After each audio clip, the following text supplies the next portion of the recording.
Bonjour à toutes et à tous, c'est sous le soleil du Costa Rica que je vous reçois. Et aujourd'hui, le sujet auquel je vais porter attention, c'est la vampirisation. Alors, ce ne sont pas des chauves-souris qui viennent la nuit vous sucer le sang, mais c'est quelque chose de beaucoup plus subtil. En fait, les phénomènes de vampirisation, des liens de vampirisation, sont activés par différentes choses et peuvent impacter quiconque qui est en bonne santé ou plus ou moins en bonne santé. J'ai ce matin reçu un message d'une personne qui me disait qu'elle était depuis quelques jours très fatiguée à tel point qu'elle avait du mal à se bouger.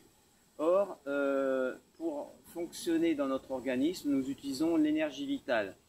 Cette énergie vitale, avec ma technique, je l'utilise sur un cercle gradué à 360 degrés. Et pour que nous puissions dire que nous sommes en pleine énergie vitale, il faut que nous soyons à 360 sur 360 degrés. Or, cette personne qui m'a consulté avait un degré d'énergie vitale à 160. Donc 160, c'est vraiment très très bas. Et ça explique et ça justifie pourquoi cette personne était vraiment mal et elle avait plus de moelle pour se lever. Donc j'ai fait une intervention de destruction des liens de vampirisation pour cette personne. Qui m'a après coup demandé mais comment ça se fait, qui m'a fait ça, et je lui dis j'en sais pas vraiment, je n'ai pas l'origine précise, parfois j'arrive à le savoir quand ça me touche moi, mais pour une personne, une tierce personne, c'est beaucoup plus compliqué. Et en fait vous avez différentes explications qui sont irrationnelles, bien sûr, sont dans le domaine quantique. Des personnes qui sont en difficulté de santé, donc qui ont naturellement une fuite d'énergie, peuvent inconsciemment provoquer une connexion avec une tierce personne sans l'avoir absolument, sans avoir aucune volonté de vous nuire, mais elle se connecte à vous et elle vous pompe de l'énergie. Alors quand ça arrive avec une personne, eh bien on peut dire que vous allez être un petit peu fatigué.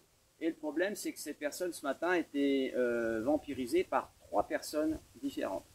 Alors ces personnes peuvent être donc des gens incarnés, vivants en faiblesse.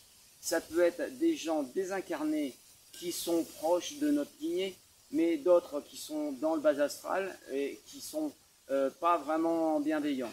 Donc voilà les explications les plus simples que je pouvais vous donner sur ce sujet des vampirisations. Alors la question c'est que puis-je faire pour ne plus être vampirisé? Et bien le problème c'est qu'il n'y en a pas de solution miraculeuse, c'est ainsi. Et je dois vous dire que moi en tant que thérapeute, je côtoie indirectement à distance de nombreuses personnes qui sont en difficulté. Donc des gens qui sont en difficulté auto-immune, des cancers, etc.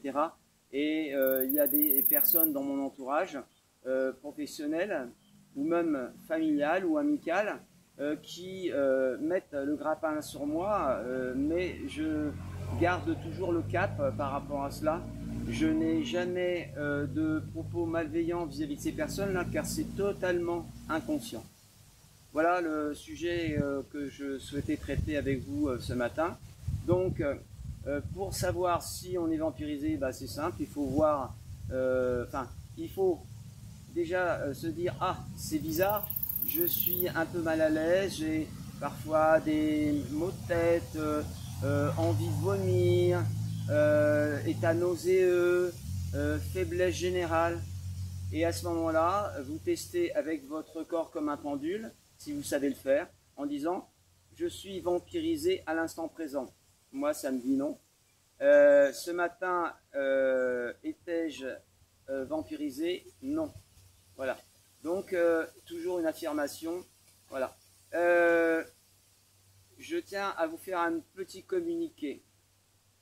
Devant l'augmentation des problématiques de pollution électromagnétique toxique, j'ai décidé de faire sur le groupe de conférence, le salon de conférence que j'ai créé sur le média nommé Telegram, je compte faire une émission regroupant un maximum de personnes, car je vais faire un geste très très significatif pour aider toutes les personnes de bonne volonté. Je vais, lors de ce rapide contact général, je vais octroyer la possibilité à toutes les personnes qui seront connectées ce jour et cette heure lors de cette émission, mais pas avant, mais pas après, pour qu'ils puissent projeter le code 98-135, qui est le code de radiesthésie, qui permet de supprimer les fréquences toxiques rayonnées par les antennes, mais pas que les antennes. Donc grâce à cette possibilité, vous pourrez tout à chacun, tout à loisir, projeter les codes à distance sur les antennes qui sont autour de vous, qui sont sur les châteaux d'eau, sur les blocs d'immeubles, etc. etc. Donc voilà, ça c'est l'information pour vraisemblablement la semaine prochaine. Le temps de faire un petit peu de communication pour que vous soyez un maximum lors de cette réunion. Voilà, je vous embrasse tous très fort. Portez-vous bien et surtout gardez le cap. N'hésitez pas à contacter mon groupe de téléchargement, partage des informations pour faire l'eau diamant, dépolluer vos aliments, détruire le gluten et la gliadine, etc. etc.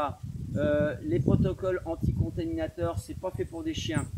Il faut être extrêmement vigilant parce que il y a une montée en puissance des malfaisances actuellement et donc il faut répondre à la hauteur de ce qu'on veut nous faire subir.